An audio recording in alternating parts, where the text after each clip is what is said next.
Kertomus näkymättömästä lapsesta. Kerran pimeänä ja sateisena iltana perhe istui kuistin pöydän ympärillä puhdistamassa sieniä. Koko pöytä oli peitetty sanomalehdillä ja keskellä paloi öljylamppu, mutta kuistin nurkat olivat varjossa. Myy on taas poiminut kangasrouskuja, isä sanoi. Viime vuonna hän poimi kärpässieniä. Toivotaan, että hän ensi vuonna poimii kantarelleja, sanoi äiti. Tai ainakin viinihaperoita. Toivossa on hyvä elää, huomautti pikkumyyjä, nauraa kikatti itsekseen. He puhdistivat edelleen ympärillään rauhallinen hiljaisuus. Äkkiä kuului kevyitä koputuksia ikkunan ruutuun ja enempää odottamatta Tuutikki astui kuistille ja puhdisti veden sadetakistaan. Sitten hän piti ovea avoinna ja huusi houkuttelevasti sateeseen. Tule, tule! Kuka sinulla on mukanasi, kysyi Muumipeikko. Ninni, sanoi Tuutikki. Lapsen nimi on Ninni. Hän piti vieläkin ovea auki ja odotti. Ketään ei tullut. No jaa, Tuutikki sanoi ja kohautti harteitaan. Olkoon sitten ulkona, jos on niin ujo. Mutta eikö hän kastu, kysyi Muumipeikon äiti. Mahtaako se paljonkaan haitata, kun on näkymätön, Tuutikki vastasi, tuli peremmälle ja istuutui. Perhe lopetti sienien puhdistuksen ja odotti selitystä. Tiedättehän, että jos jotakuta säikäyttää kovin usein, hän muuttuu helposti näkymättömäksi, sanoi Tuutikki pistäen suuhunsa maamunan, joka muistutti pientä mukavaa lumipalloa. No jaa, Ninniä säikytteli pahasti eräs täti, joka oli ottanut tytön hoiviinsa, vaikkei pitänyt hänestä. Tapasin tädin ja hän oli kauhea, ei vihainen, käsitättekö? Sellaisen hän voi ymmärtää. Hän oli vain jäätävän kylmä ja ironinen. Mitä on ironinen, kysyi Muumipeikko. No, kuvittele, että liukastut limasieneen ja läsähdät istumaan keskelle puhdistettuja sieniä, sanoi Tuutikki. Tietenkin odotat äitisi suuttuvan, se olisi luonnollista. Mutta hei, hänpä ei suutukaan, sanoo vaan kylmästi ja musertavasti. Ymmärrän, että tuo on sinun käsityksesi tanssimisesta, mutta olisin kiitollinen, ellei tanssisi ruuassa. Suunnilleen sellaista on ironia. Hyi, miten epämiellyttävää, sanoi Muumipeikko. Eikö olekin, myönsi Tuutikki, ja juuri sillä tavalla se täti puhui, hän oli ironinen aamusta iltaan. Lopulta lapsen ääriviivat alkoivat häipyä ja hän muuttui näkymättömäksi. Viime perjantaina häntä ei näkynyt enää ollenkaan. Täti antoi hänet minulle ja sanoi, ettei hän todellakaan voi huolehtia sukulaisista, joita hän ei edes näe. Entä mitä sinä teit tädille, kysyi Myy silmät tapillaan. Kai annoit hänelle selkään. Ironisia henkilöitä ei kannata piestä, sanoi Tuutikki. Otin Ninnin mukaani kotiin ja nyt minä toin hänet tänne, jotta te tekisitte hänet jälleen näkyväksi. Tuli hetkeksi hiljaista. Kuului vain sateen ropina kuistin kattoa vasten. Kaikki katsoivat miettivästi Tuutikkiin. Puhuuko hän, kysyi isä. Ei, mutta täti sitoi kulkusen hänen kaulaansa tietääkseen, missä hän milloinkin on. Tuutikki nousi ja aukaisi jälleen oven. Ninni, hän huusi pimeyteen. Vieno ja viileä syksyn tuoksu tulvahti kuistille ja märälle nurmelle levisi oven täysi valoa. Hetken kuluttua alkoi kulkunen kilistä ulkona epäröiden. Ääni tuli portaita ylös ja vaikeni. Vähän lattian yläpuolella riippui mustassa nauhassa pieni hopeakulkunen. Ninnillä täytyi olla hyvin kapea kaula. Jaaha, sanoi Tuutikki, tässä on uusi perheesi. He ovat toisinaan hieman hupsuja, mutta suurin piirtein oikein kunnon väkeä. Antakaa lapselle tuoli, sanoi isä. Osaako hän perata sieniä? Minä en tiedä Ninnistä mitään, Tuutikki vakuutti. Toin hänet vain tänne. Ja nyt minulla on vähän muita puuhia. Pistäydyn jonain päivänä kysymässä, miten täällä sujuu. Hei sitten. Tuutikin mentyä perhe istui hiiren hiljaa ja tuijotti tyhjää tuolia ja hopeakulkusta. Hetken kuluttua yksi kantarelli kohosi hitaasti korista ilmaan. Näkymättömät käpälät poistivat siitä neulaset ja mullan, sieni paloiteltiin ja se lensi kulhoon. Uusi sieni purjehti ilmassa. Jännittävää, Myy sanoi innoissaan. Yrittäkää antaa hänelle jotain syötävää. Tahtoisin tietää, näkyykö ruoka, kun se painuu vatsaan. Voitteko keksiä, miten me saisimme hänet jälleen näkyväksi, isä sanoi huolestuneena.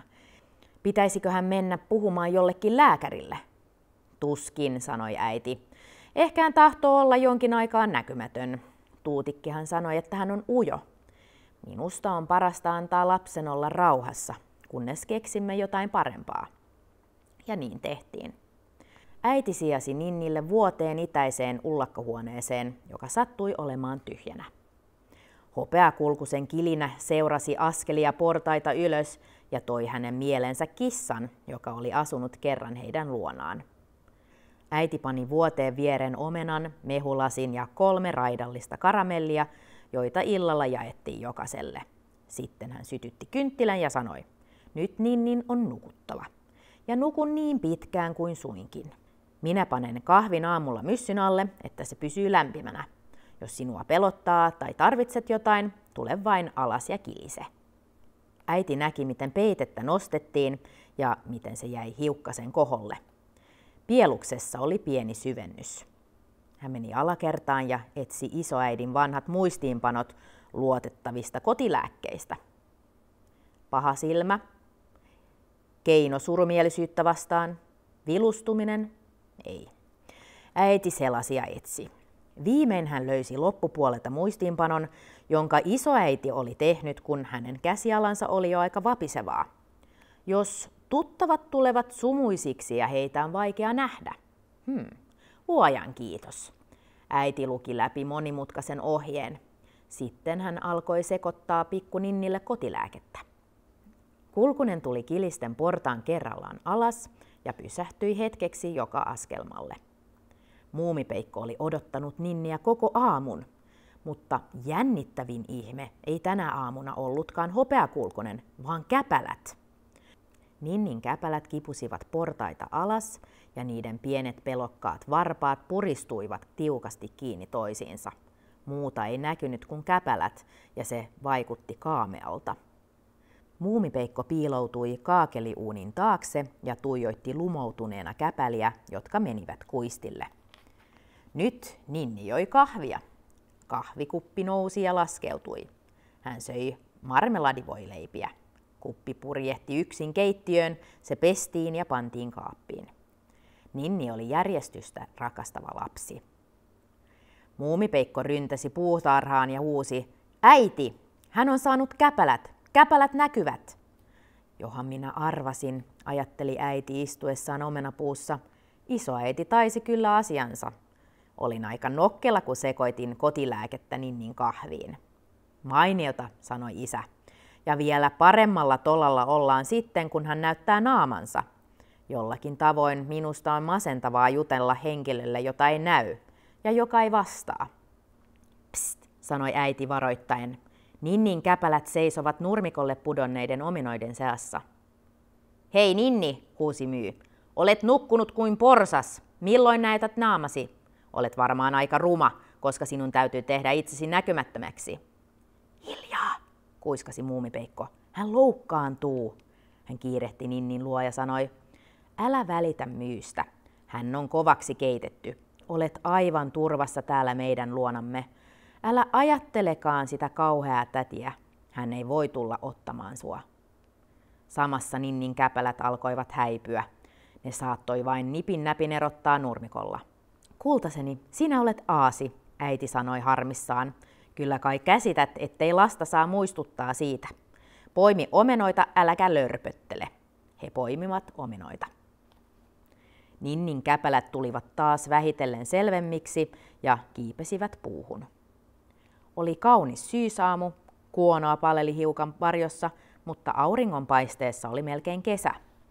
Kaikki oli yöllisen sateen jälkeen märkää ja värit loistivat hehkuvina. Kun kaikki omenat oli poimittu, eli ravistettu alas, isä kantoi ulos isoimman omenamyllyn ja ruvettiin valmistamaan sosetta. Muumipeikko pyöritti ja äiti täytti ja isä kantoi hillotölkkiä kuistille. Pikkumyy istui korkeassa puussa ja lauloi suurta omenalaulua. Äkkiä helähti. Keskellä puutarhan käytävää oli suuri läjä hilloa, jonka seassa törrötti lasin sirpaleita.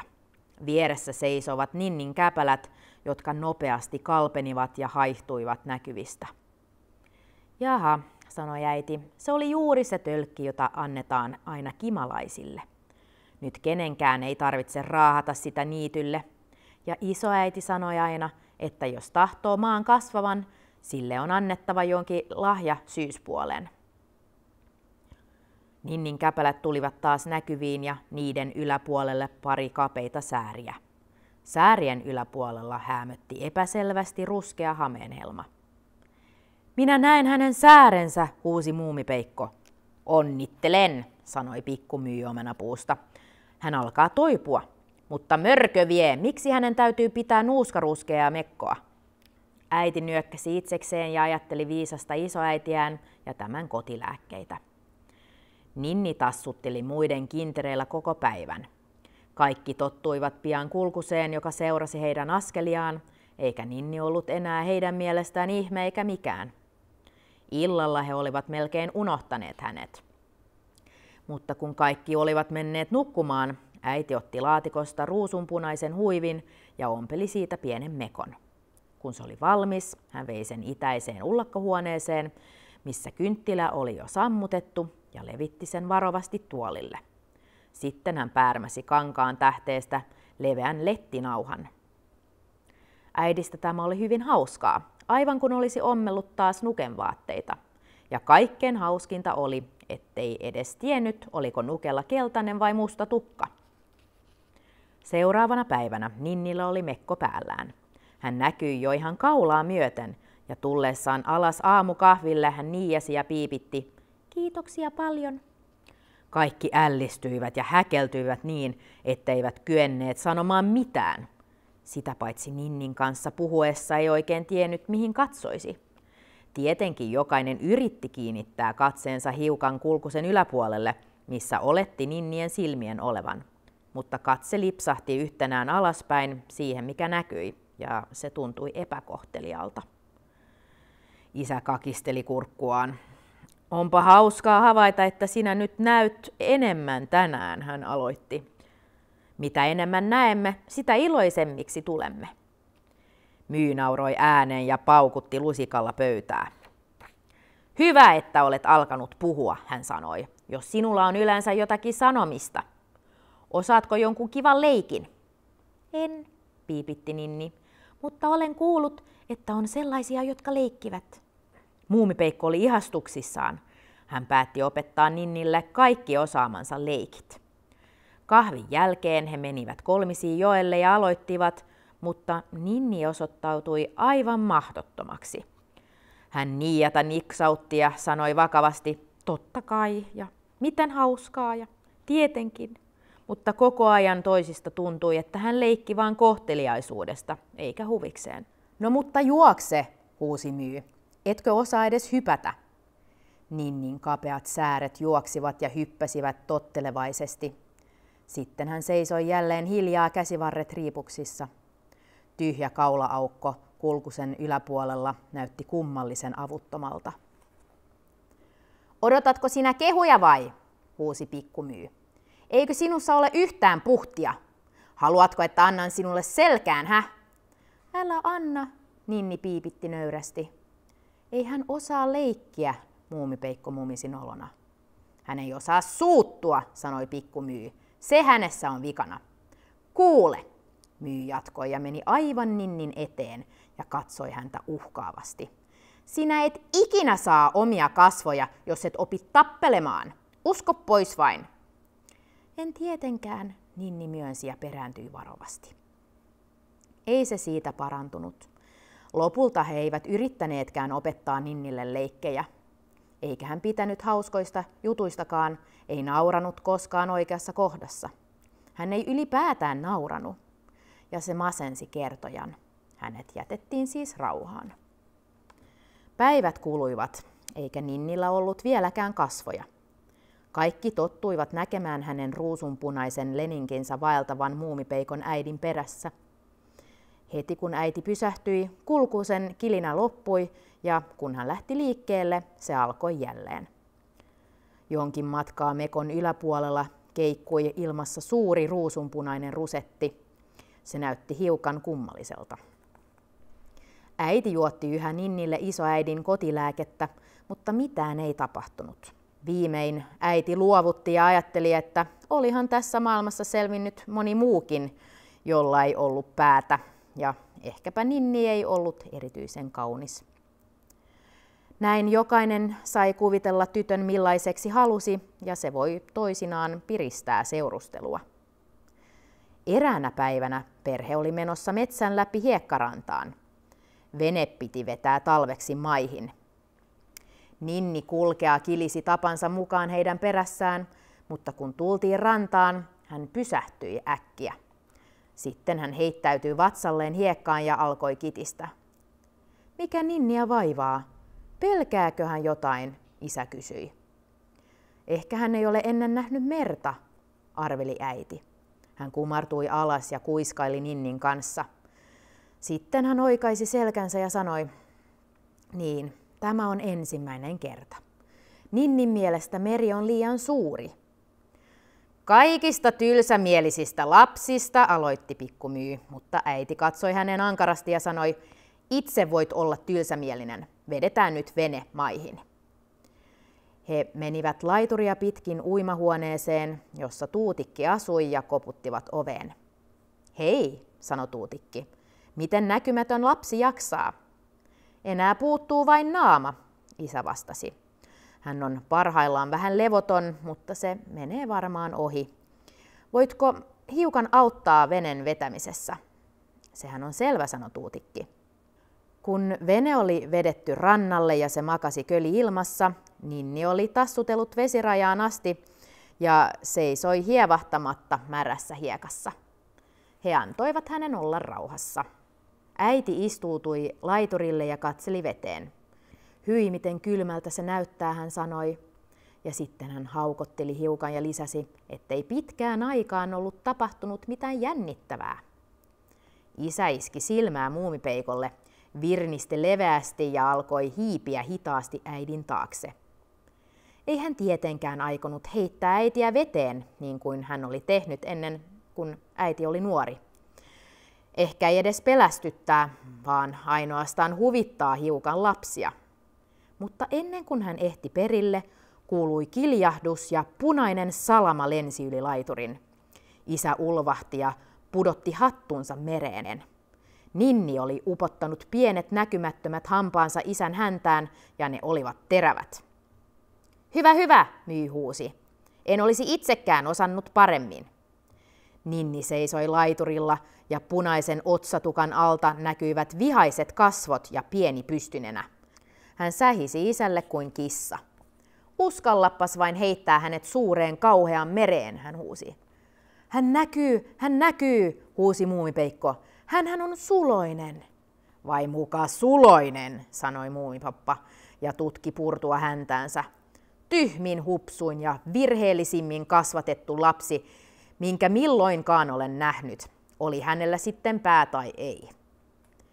Isä laskeutui laiturille ja yritti onkia kepillä hattuaan merestä. Mutta miten ollakaan, hän liukastui ja molskahti päälleen veteen. Hän pulpahti heti pinnalle, seisoi pohjassa kuono veden yläpuolella ja korvat täynnä liejua. Voi, huusi Ninni, miten hassua, miten ihmeellistä! Ja hän nauroi niin, että koko laituri tärisi. Hän ei tietääkseni ole nauranut koskaan ennen, Tuutikki sanoi hämmästyneenä. Minun mielestäni te olette muuttaneet lapsen niin, että hän on pahempi kuin pikkumyy. Mutta pääasia sentään on, että hän näkyy. Se on kokonaan isoäidin ansiota, sanoi äiti.